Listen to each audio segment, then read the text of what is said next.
Alright, folks, so we've got a very interesting video here to make. So definitely, watch this video the full way through because it's very interesting and it's a sort of just, I don't know, intriguing topic, if you will.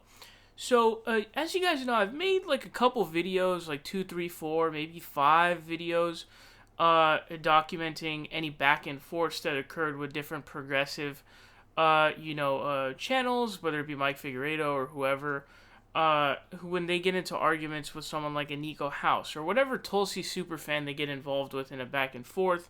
There seems to, Nico House is a lunatic. He's sort of like the Tulsi Gabbard superfan and just a weird, like, Tulsi stan, a Tulsel, whatever you want to call him. And this is sort of like the other side of the coin. It's kind of weird. So you guys know Emma Vigeland from TYT, right? She is someone who does Rebel HQ, and she actually does a unique work where she's an actual reporter, so she actually does reporting instead of just like commentary. I think she does some commentary videos, but mostly it's like actually going up interviewing people, doing interviews with significant people, as well as just interviewing whatever chump off the street, and she does a good job at that. But it seems she has a bit of a Warren bias. Okay, a bit of a Warren bias. Now, full disclosure, she does prefer Bernardino Sanders over Elizabeth Warren, but I am going to take issue with her characterization of Elizabeth Warren's candidacy as a, quote, damn good one. That is what I'm going to do here. I'm going to take issue with that. And I actually got into a very brief, very short back and forth with her on Twitter about this. So she sent out a tweet saying, "This is one of the top comments on one of our YouTube videos. It's deeply frustrating and honestly terrifying how easily entirely false information like this is spread. Elizabeth Warren made her career out of challenging big banks. Wall Street hates her. This is insanity." And it's a screenshot of a quote comment that says, "Hard pass on Warren. Just look at her endorsements. Goldman Sachs right at the top." So I guess this is fake. Someone says that fake endorsement list really caught on, didn't it? And then Warren responds by saying, "The left is better than this. Bernie is the better candidate, and I've been open about that. But Elizabeth Warren is a damn good one, too." So, full disclosure, she does support Bernie over Warren, but she characterizes Elizabeth Warren's candidacy as a damn good one. Now, I personally take issue with that because I do not think she's that means that she's even better than good. Like, she's pretty, really great, I don't agree with that, and I'll go over the reasons for that. But I then responded to this tweet by saying, "I don't think taking money from rich people in the Hamptons at big dollar fundraisers, waffling on Medicare for All, assuring establishments she won't break the system secretly, not showing political courage and principles by not endorsing Bernie, voting for Trump's 2017 foreign policy budget is damn good." And I could have kept going on the list. I could have mentioned DAPL, for example, as well as other things in there. But, obviously I ran out of characters. So she then responds saying, "Send me one example of Hampton's big dollar fundraisers." So when I made this comment, okay, I was trying to explain that basically that's what she will be doing in the general election, and I don't want a candidate in the general election who's going to be selling themselves out to rich people in the Hamptons. I want a candidate who's going to be representing me, not the rich people in the Hamptons. I did a story like a week ago about Kamala Harris going to the Hamptons, and when I covered that story, I read you the pieces of the article. Here it is. It's literally right here, okay?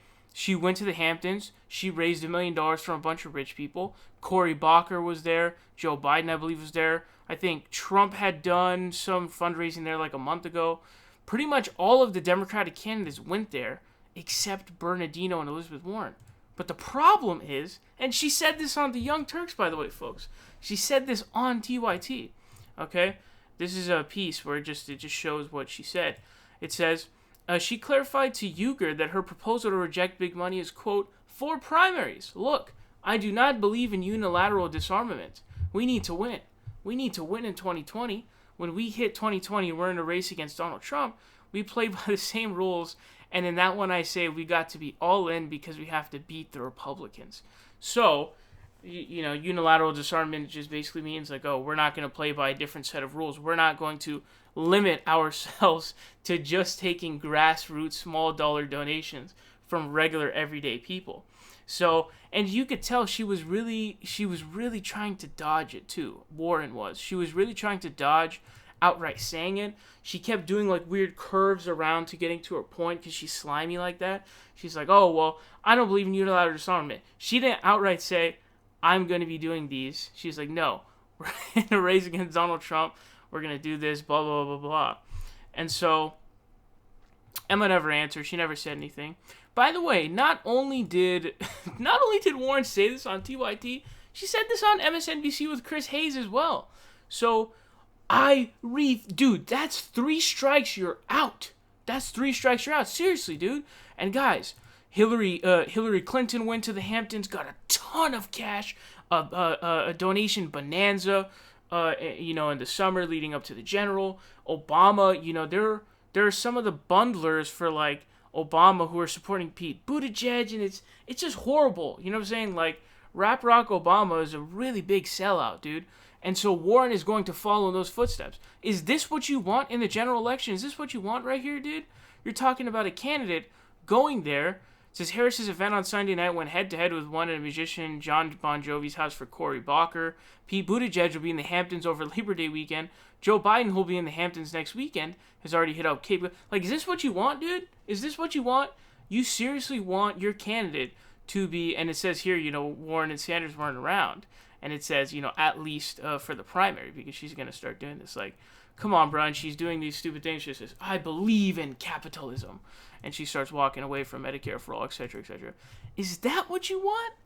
That's 3 strikes, you're out.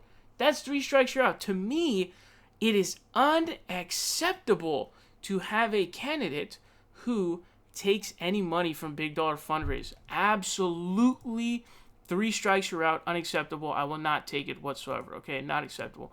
That immediately pegs you down from being a damn good candidate. Okay, and then we talk about, everything else. Waffling on Medicare for all. She talks a good game, but really, she waffled on it multiple times. Also, this story just came out like 5 days ago or something. It says, what Elizabeth Warren is quietly telling Democratic insiders. With phone calls, texts, and handwritten notes, the Massachusetts senator is continuing an unusually determined outreach effort to show party officials she is aligned with them. She had a meeting with Hillary Clinton a while ago, guys, when she had first, I don't know if it was before she launched her campaign or after she launched her campaign. She's kind of good buddies with Hillary, you know what I'm saying? So this is the New York Times, folks, probably like the most trusted news organization, at least in my mind. The NY Times we're talking about here, okay? I believe the Times were the ones who had published the Pentagon Papers. But anyways, this isn't like the Daily Mail or Raw Story or something like that. No, this is the New York freaking Times, folks. This ain't no joke. And then you're talking about all the other stuff that happened, right? Doesn't come out against Dapple, as people at Standing Rock are getting literally, there was water being blasted, people getting frostbite. She didn't say anything until the last second. You know what I'm saying? Remember Trump's foreign policy budget in 2017, folks. Congress gave him more money than he asked for. Sanders, what does he do? He votes against it. What does Warren do? Vote for it. She voted for the budget that gave Trump more money than he wanted for the foreign policy budget. That's who you want for president? That's a damn good candidate to you? Are you serious? And then we talk about lacking the political courage and just sort of being able to make any sort of semblance of, political, I don't know, just smarts, common sense. The whole DNA thing was a total fiasco, although I don't really care about that, but that does show a sort of lack of political common sense. But when it comes to the political courage issue, obviously we're talking about 2016 and lacking the endorsement of Bernie Sanders.